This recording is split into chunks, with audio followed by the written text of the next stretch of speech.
Welcome everyone to Trial Master File for Research Sites, Setup and Maintenance. I have over 30 years experience in the clinical industry, both in drugs and devices, both domestic and international.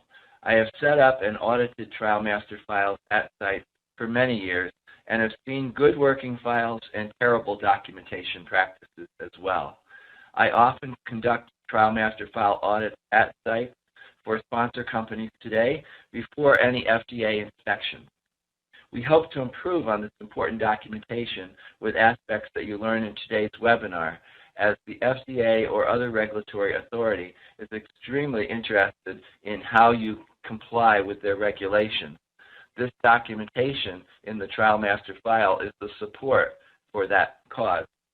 Please keep in mind that while the sponsors typically set up this investigator file at your site, it is the responsibility of the site to maintain it.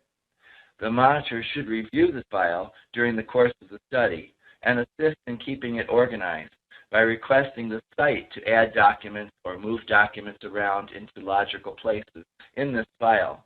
But it is not the monitor's responsibility to file documents, and it is not the monitor's responsibility to maintain this important record of how you, as an investigator, complied with the investigator responsibilities throughout the clinical trial. So keep that in mind. Many sites depend upon their monitor exclusively for the maintenance of the investigator file.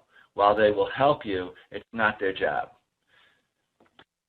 The regulations, the Code of Federal Regulations, is very clear that this is an investigator responsibility. And we do see this when investigators are inspected in a 483 citation or in a warning letter if the files are not organized well. So we do want to be very careful and keep this file organized. We also want to make sure it is audit ready at all times.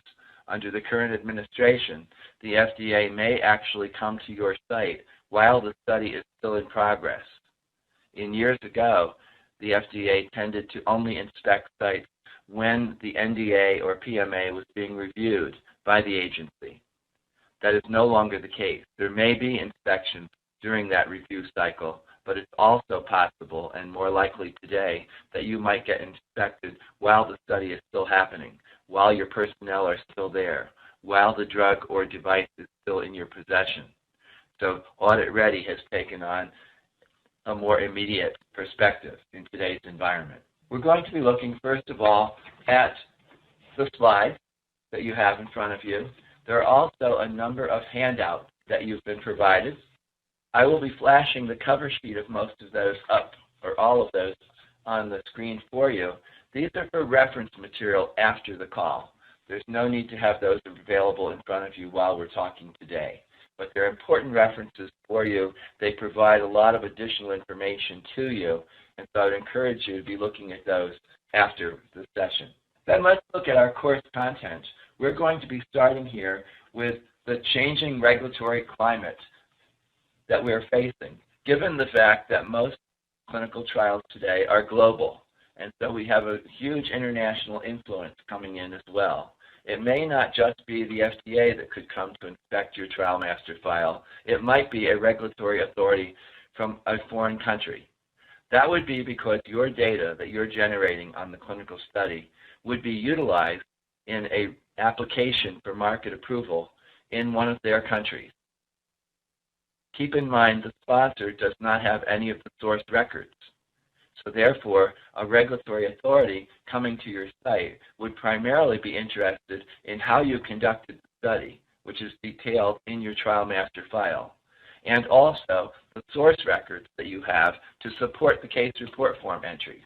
This is a big change because in the past time, foreign agencies would not have come to the United States to look at any site data. This is a changing environment today. We're going to look at the required components then of what should be in this investigator Trial Master file. And we'll recommend a policy that you might be able to incorporate to better serve your needs and to support the FDA in how you train people on maintaining the Trial Master file. How do you ensure consistency in your organization from one study to another perhaps? In doing that, we'll discuss the maintenance and quality control aspects. of this trial master file. And lastly, we're going to talk about the CRA or clinical monitor's contribution to this file and the adequate monitoring of the investigator trial master file.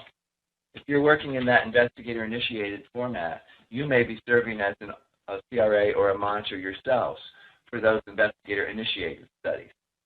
So we want to talk to you about that as well, that you're not to be filing the documents for them as the monitor mode. That should be in their own study team. One other reason for that to be the case would be if the FDA comes to inspect that investigator, they're going to speak with the investigator and the study team about how they maintain the records. They're not going to be talking to the monitor. So it's very important that the study team be the ones that are maintaining the trial master file, because they're going to have to be answering to this if in fact there's an inspection.